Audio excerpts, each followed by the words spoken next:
Gospel of St. Mark, chapter 5.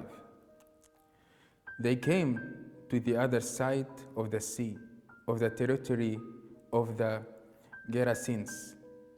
When he got out of the boat, at once a man from the tombs who had an unclean spirit met him. The man had been dwelling among the tombs, and no one could restrain him any longer, even with a chain. In fact, he had frequently been bound with shackles and chains. But the chains had been pulled apart by him, and the shackles smashed, and no one was strong enough to subdue him. Night and day, among the tombs and on the hillsides, he was always crying out and bruising himself with stones. Catching sight of Jesus from a distance, he ran up and prostrated himself before him, crying out in a loud voice, "What have you to do with me, Jesus, Son of the Most High God? I adjure you by God, do not torment me." He had been saying to him, "Unclean spirit, come out of the man." He asked him, "What is your name?" He replied, "Legion is my name. There are many of us." And he pleaded earnestly with him not to drive them away from that territory.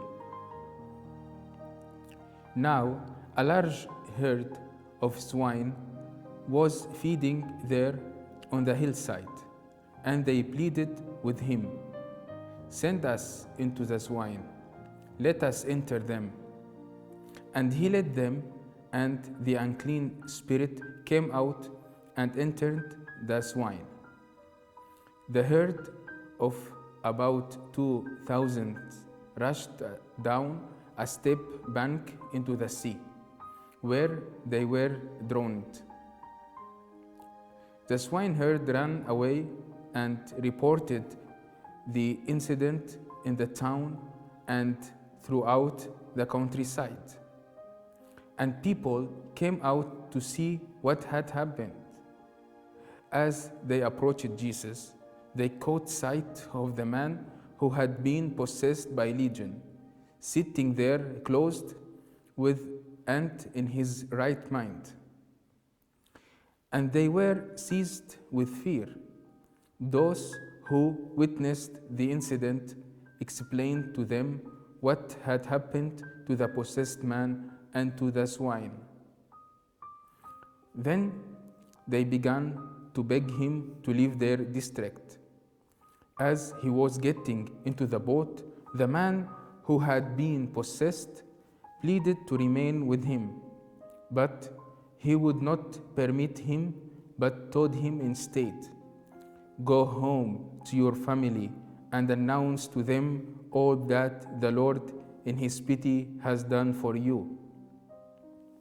Then the man went off and began to proclaim in the Decapolis what Jesus had done for him, and all were amazed. When Jesus had crossed again in the boat to the other side, a large crowd gathered around him, and he stayed close to the sea. One of the synagogue of officials, named Jairus, came forward. Seeing him, he fell at his feet and pleaded earnestly with him, saying, "My daughter is at the point of death. Please come lay your hands on her, that she may get well and live." He went off with him, and a large crowd following him and pressed upon him. There was a woman afflicted with hemorrhages for 12 years. She had suffered greatly at the hands of many doctors and had spent all that she had. Yet she was not healed, but only grew worse. She had heard about Jesus and came up behind him in the crowd and touched his cloak. She said, "If I but touch his clothes, I shall be cured." Immediately, her flow of blood dried up. She felt in her body that she was healed for her affliction. Jesus, aware at once that power had gone out from him, turned around in the crowd and asked, "Who has touched my clothes?" But his disciples said to him, "You see how the crowd is pressing upon you, and yet you ask, 'Who touched me?'" And he looked around to see who had done it. The woman, realizing what had happened to her, approached in fear and trembling. She fell down before Jesus and told him the whole truth. He said to her, "Daughter, your faith has saved you. Go in peace and be cured of your affliction." While he was still speaking, people from the synagogue official's house arrived and said, "Your daughter has died. Why trouble the teacher any longer?" Disregarding the message that was reported, Jesus said to the synagogue official, "Do not be afraid, just have faith."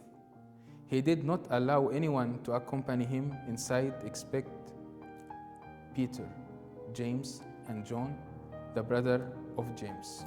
When they arrived at the house of the synagogue official, he caught sight of a commotion, people weeping and wailing loudly. So he went in and said to them, "Why this commotion and weeping? The child is not dead, but asleep." And they ridiculed him. Then he put them all out. He took along the child's father and mother and those who were with him, and entered the room where the child was. He took the child by the hand and said to her, "Talitha kum," which means, "Little girl, I say to you, arise." The girl, a child of 12, arose immediately and walked around. At that, they were utterly astonished. He gave strict orders that no one should know this, and said that she should be given something to eat.